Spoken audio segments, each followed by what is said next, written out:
Bismillahirrahmanirrahim. Assalamualaikum warahmatullahi wabarakatuh. Syukur alhamdulillah kita bisa berjumpa lagi di channel ini. Salawat dan salam selalu dan tetap tercurahkan kepada junjungan kita Nabi besar Muhammad sallallahu alaihi wasallam. Allahumma salli ala Sayyidina Muhammad. Harapan dan doa saya, semoga saudaraku semua diberikan kesehatan, dilapangkan rezekinya, diampuni dosa-dosanya, dan dipanjangkan umurnya. Amin, amin, ya rabbal alamin. Sahabat kajian Islam yang dirahmati Allah, pada kesempatan kali ini kami akan menyampaikan tentang manfaat mandi yang dilakukan di waktu fajar atau mandi yang dilakukan sebelum subuh. Mandi merupakan kewajiban semua insan agar badan senantiasa sehat, segar dan bugar, bersih dari setiap kotoran yang menempel pada badan. Di dalam Islam, kebersihan merupakan bagian dari keimanan. Oleh sebab itu, sebagai seorang muslim kita diwajibkan mandi untuk senantiasa menjaga kebersihan badan. Ada waktu-waktu tertentu jika mandi yang dilakukan agar bisa mendapatkan manfaat bagi tubuh.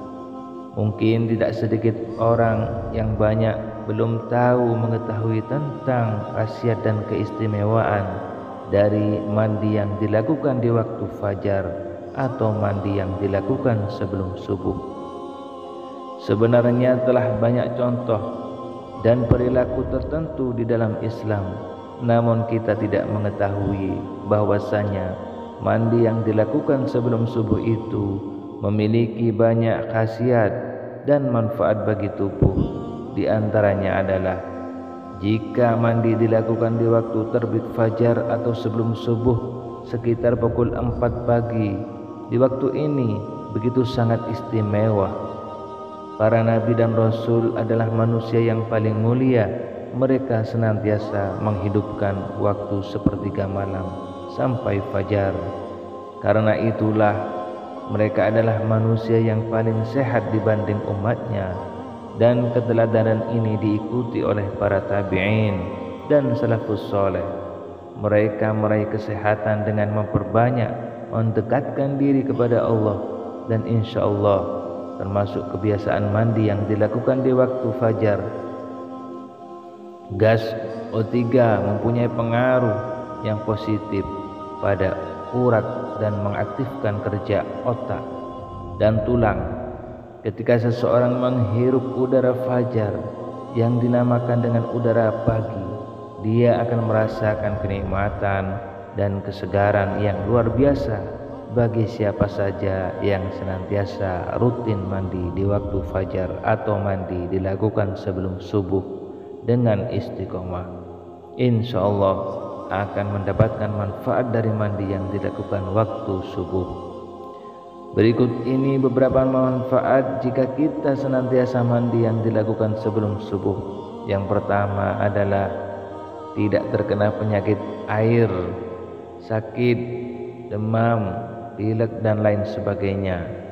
Kedua, tidak akan terkena sihir, guna-guna, santet, baik dari bangsa jin ataupun dari ulah manusia. Yang ketiga, badan akan segar, bugar dan sehat. Yang keempat, wajahnya berseri dan bercahaya. Lalu yang kelima, doa akan mudah dikabulkan oleh Allah Subhanahu wa taala karena kita melakukan salat subuh dalam keadaan bersih dan tidak mempunyai hadas. Yang keenam, sukar didoakan jahat oleh orang lain seperti disumpahi. Jika ia menyumpah, maka sumpah serapah yang ia katakan akan berbalik pada dirinya. Kemudian yang ketujuh, menguatkan daya tahan pada mata atau tidak mudah rabun. Sahabat kajian Islam yang dirahmati Allah, setiap hal baik tentu ada hal yang bisa merugikan. Jika itu dilakukan seperti halnya dilarang mandi di waktu-waktu tertentu, karena jika itu dilakukan maka akan berdampak kurang baik bagi kesehatan tubuh kita. Berikut waktu yang dilarang untuk mandi.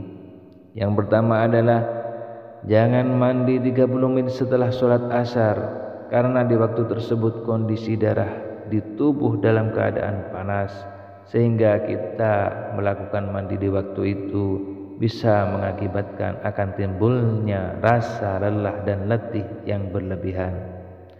Yang kedua, jangan mandi setelah maghrib, karena pada waktu itu setelah maghrib antara pukul 6 sampai pukul 7, di mana waktu ini kondisi jantung kita sedang dalam keadaan lemah. Semoga kita senantiasa melakukan mandi sebelum sholat subuh, agar tubuh kita senantiasa tetap sehat, bugar, dan segar, sehingga dalam menjalankan sholat sunnah sebelum subuh dan sholat subuh, tubuh kita dalam keadaan segar, bersih, dan suci dari hadas. Amin amin ya rabbal alamin. Demikian yang bisa saya bagikan pada kesempatan kali ini. Semoga bermanfaat untuk kita semua. Akhirul kalam. Wassalamualaikum warahmatullahi wabarakatuh.